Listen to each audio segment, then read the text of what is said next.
নমস্কার বন্ধুরা, আমি সোমা। হ্যাপি ফ্যামিলির পক্ষ থেকে আপনাদের সকলকে স্বাগত। আশা করি যে যেখানে আছেন ভালো আছেন, সুস্থ আছেন। আমরাও ভালো আছি। তাই তো প্রতিদিনের মতো আজও চলে এসেছি আমি একটা নতুন ধরনের রেসিপি নিয়ে। আজ আমি আপনাদের সঙ্গে শেয়ার করব আলু বেগুন দিয়ে ডিমের একটা দারুণ রেসিপি। আলু বেগুন দিয়ে ডিমের ঝাল। আর এই জন্য দেখুন বন্ধুরা, আমি এখানে নিয়ে নিয়েছি বেগুন। এই বেগুনগুলো কিন্তু আমাদের জমির নতুন গাছের বেগুন। এই বেগুনগুলো আজকেই প্রথম তোলা হলো। তবে সবগুলো বেগুন আমার প্রয়োজন নেই, এখান থেকে যে কটা প্রয়োজন সে কটাকেই আমি এখন কেটে নেব। এই যে বন্ধুরা, আমার প্রয়োজন মতো আমি কয়েকটা বেগুনকে কেটে নিয়েছি ঠিক এই রকম ছোট ছোট টুকরো করে। আর এই বেগুনের সঙ্গে আমি আলুও কেটে নিয়েছি। এই যে ছোট ছোট আলু, তাই দুভাগ করে নিয়েছি। এখন এগুলোকে জল দিয়ে ধুয়ে নেব। আর এদিকে গ্যাস ওভেনে আমি কিন্তু ডিম সিদ্ধ বসিয়ে দিয়েছি। এখন এই মশলাটাকে আমি রেডি করে নেব। এখানে আমি 2 চামচ সাদা জিরে আর 1.5 চামচ সর্ষে নিয়েছি। আর নিয়েছি 4টে শুকনো লঙ্কা। সামান্য পরিমাণে লবণ দিয়ে এটাকে আগে শুকনোতেই ঘুরিয়ে নেব। তো একবার আমি শুকনো অবস্থায় ঘুরিয়ে সামান্য পরিমাণে জল দিয়ে পরে এটাকে একটা পেস্ট করে নিয়েছি। এদিকে ডিমটাও সেদ্ধ হয়ে গেছে। এর খোসাগুলোকে ছাড়িয়ে আমি লবণ হলুদ মাখিয়ে নিলাম। আর লবণ হলুদ মাখানোর আগে আমি কিন্তু ডিমগুলোকে একটা ছুরি দিয়ে কাট লাগিয়ে দিয়েছি।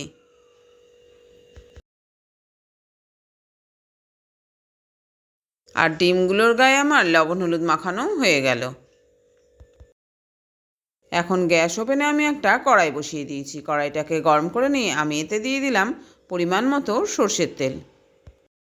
আপনারা তো সবাই জানেন বন্ধুরা, আমি যে রান্নাগুলো করি প্রতিদিনে সেগুলো সর্ষের তেলেই করে থাকি। এখন তেলটাকে গরম করে নিয়ে আমি এই ডিমগুলোকে ভেজে নেব। তবে খুব ভালো করে ভাজার দরকার নেই, অল্প হালকা করে ভেজে নিলেই হবে। এই রকম আলু বেগুন দিয়ে ডিমের তরকারি যদি আগে কোনো দিন না খেয়ে থাকেন, তাহলে বন্ধুরা আমার অনুরোধ রইল ঠিক এইভাবে একদিন ডিম বেগুন রান্না করে খেয়ে দেখবেন। এটা কিন্তু বন্ধুরা গরম ভাত, রুটি, পরোটা সব কিছুর সাথেই খুব ভালো লাগে খেতে। তো এখন বন্ধুরা আমার ডিমগুলো ভাজা হয়ে গেছে, আমি এগুলোকে তুলে নিলাম অন্য পাত্রে। যে ডিম আমি অন্য পাত্রে তুলে নিয়েছি। আর কড়াইতে তেলের পরিমাণ কম থাকায় আমি আবার একটু তেল দিয়ে দিলাম। আবারও আমি এই তেলটাকে একটু গরম করে নিলাম। তেলটা এখন গরম হয়ে গেছে, আমি এর মধ্যে দিয়ে দিলাম খুব সামান্য পরিমাণে একটু সাদা জিরে আর একটা শুকনো লঙ্কা। একটু নেড়ে চেড়ে নিয়ে আমি এখন আলুগুলোকে ভালো করে ভেজে নেব। এই যে বন্ধুরা, কেটে ধুয়ে রাখা আলুগুলোকে আমি সবকটাই কড়াইতে দিয়ে দিলাম। একটু নেড়ে চেড়ে নিয়ে আমি একটা ঢাকা চাপাও দিয়ে দিলাম। মাঝখানে দুবার ঢাকা খুলে কিন্তু আমি আলুগুলোকে উল্টে পাল্টে দিয়েছি। এইভাবে নেড়ে চেড়ে উল্টে পাল্টে আমি আলুগুলোকে ভেজে নেব। তো বন্ধুরা, রান্না কিন্তু আমি অনেক সময় আগেই শুরু করে দিয়েছি। এখনও পর্যন্ত যারা একটা লাইক দিতে ভুলে গেছেন, অবশ্যই প্লিজ বন্ধুরা মনে করে কিন্তু একটা লাইক দিয়ে দেবেন। আলু ভাজায় কিন্তু আমি এত সময় লবণ দেইনি। এখন আমি সামান্য পরিমাণে লবণ দিয়ে দিলাম। আর এখন দিয়ে দিলাম আমি 2 চামচ মতো পেঁয়াজ, আদা, রসুন ও লঙ্কার পেস্ট। তো আপনারা তো জানেন বন্ধুরা, এই পেস্টটা আমি যেদিন করি একটু বেশি করেই করে রেখে দেই, তাই এইটা আমার আগে থেকেই করা ছিল। এবার আমি দিয়ে দিলাম একটা টমেটো পেস্ট। এখানে আমি একটা পাকা টমেটোকে পেস্ট করে নিয়েছি। এখন আদা, পেঁয়াজ, রসুনের পেস্ট আর টমেটো পেস্ট দিয়ে আমি খুব ভালো করে নেড়ে চেড়ে দিলাম। এই দুটোকে একটু সময় নেড়ে চেড়ে নিয়ে আমি এবার দিয়ে দিলাম ওই করে রাখা মশলার পেস্টটি। এই যে বন্ধুরা, সর্ষে, জিরে আর শুকনো লঙ্কার পেস্টটি এখন আমি এর মধ্যে দিয়ে দেব। এই যে এর মধ্যে আমি 2 থেকে 3 চামচ মতো ওই মশলার পেস্টটি দিয়ে দিলাম। পুরো মশলার পেস্টটি আমার দরকার নেই, তাই যেটুকু প্রয়োজন আমি সেটুকুই তুলে নিলাম আর বাকিটুকু রেখে দিলাম অন্য রেসিপির জন্য। কড়াইতে মশলাটা দেওয়ার পর আমার এইটুকু মিক্সি জারে রয়েছে, এটা আমি অন্য রান্নায় ব্যবহার করব। এখন সবগুলোকে খুব ভালো করে কষিয়ে নিতে হবে, তাই একটু সময় নিয়ে আমি এটাকে খুব ভালো করে কষিয়ে নিলাম। মশলাটা কষানো হয়ে গেছে, আমি এখানে খুব সামান্য পরিমাণে একটু জল দিয়ে নিলাম। এবার আমি কেটে রাখা বেগুনগুলোকে দিয়ে দেবো। এই যে দেখুন বন্ধুরা, কেটে ধুয়ে রাখা বেগুনের টুকরোগুলো আমি এখন কড়াইতে দিয়ে দিলাম। যেহেতু বেগুনগুলো খুবই কচি ছিল, এটাকে যদি আমি আলুর সঙ্গে ভেজে নিতাম তাহলে কিন্তু সব কটা বেগুনের টুকরোই গলে যেত।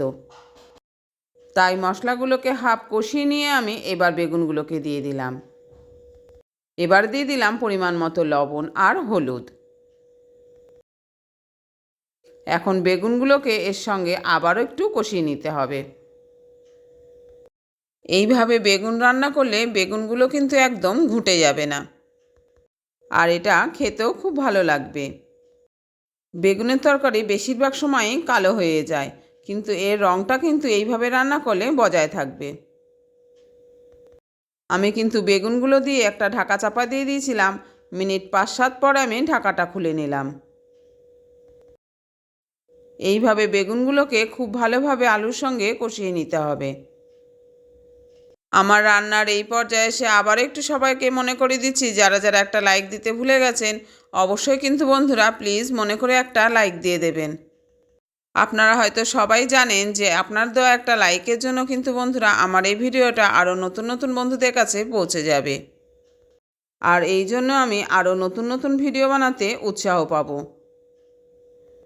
আর আজকে আমার পরিবারে যদি কোনো নতুন বন্ধু এসে থাকেন তাহলে কিন্তু প্লিজ বন্ধুরা চ্যানেলটি সাবস্ক্রাইব করে আমার পাশে থেকে যাবেন। আপনাদের সাথে কথা বলতে বলতে কিন্তু আমার এই আলু আর বেগুনটা খুব ভালো করে কষানো হয়ে গেছে। এখন আমি এর মধ্যে দিয়ে দিলাম পরিমাণ মতো উষ্ণ গরম জল। তবে বন্ধুরা যে যেরকম গ্রেভি রাখবেন সেইভাবে কিন্তু এই জলের ব্যবহার করবেন। আমি এখানে আমার পরিমাণ মতো জল দিয়ে দিলাম। এবার আমি দিয়ে দেবো ভেজে রাখা ডিমগুলোকে। পরিমাণ মতো জল দিয়ে আর তরকারিটাকে একটু নেড়েচেড়ে নিয়ে এখন আমি দিয়ে দিলাম এই ভেজে রাখা ডিমগুলোকে। এই যে বন্ধুরা ভেজে রাখা ডিমগুলো এখন আমি এর মধ্যে দিয়ে দিলাম, আবারও একটু নেড়েচেড়ে দিলাম। এবার এর একটা ঢাকা চাপা দিয়ে আমি এটাকে খুব ভালো করে ফুটিয়ে নেব প্রায় 10 মিনিট মতো। এই যে বন্ধুরা আমি ঢাকা চাপা দিয়ে দিয়েছি, এখন এটাকে প্রায় 10 থেকে 12 মিনিট আমি ভালো করে ফুটিয়ে নিলাম। 10-12 মিনিট পর এসে আমি আবারও ঢাকাটাকে খুলে নিলাম। এখন ঢাকা খুলে একটা খুন্তি দিয়ে খুব ভালো করে নেড়েচেড়ে দিতে হবে। এবার লবণের পরিমাণটা চেক করে নিলেই রেডি আমাদের আলু বেগুন দিয়ে ডিমের ঝাল রেসিপি। এবার আমি দিয়ে দিলাম সামান্য পরিমাণে গরম মশলার গুঁড়ো। তাহলে বন্ধুরা আজকে আলু বেগুন দিয়ে ডিমের রেসিপিটা কীরকম লাগলো জানাতে কিন্তু ভুলবেন না। ভালো লেগে থাকলে লাইক শেয়ার ও কমেন্ট করবেন, আর নতুন বন্ধু এসে থাকলে চ্যানেলটিকে সাবস্ক্রাইব করে অবশ্যই আমার পাশে থাকবেন। আর হ্যাঁ বন্ধুরা, সাবস্ক্রাইব করার সময় পাশে থাকা বেল বাটনের অল অপশানটা কিন্তু সিলেক্ট করে রাখবেন, তাহলে যখনই কোনো আমি নতুন ভিডিও আপলোড করব সঙ্গে সঙ্গে তার নোটিফিকেশান পেয়ে যাবেন, আর আপনি আপনার সময় মতো সেটাকে দেখে নিতে পারবেন। এখানে আলু ও বেগুনটাকে আমি একটু চেক করে নিলাম, সবকটাই ভালোভাবে সেদ্ধ হয়ে গেছে। এবার আমি গ্যাস ওভেনটাকে অফ করে দিলাম। তাহলে আজ এই পর্যন্ত বন্ধুরা, দেখা হচ্ছে পরের ভিডিওতে অন্য কোনো রেসিপি নিয়ে। আপনারা ভালো থাকবেন, সুস্থ থাকবেন, আর এইভাবে আমার সঙ্গে থাকবেন। আর এত সময় ধৈর্য সহকারে যে সকল বন্ধুরা এখনও আমার সঙ্গে রয়েছেন তাদের অসংখ্য ধন্যবাদ ভিডিওটা ফুল ওয়াচ করার জন্য।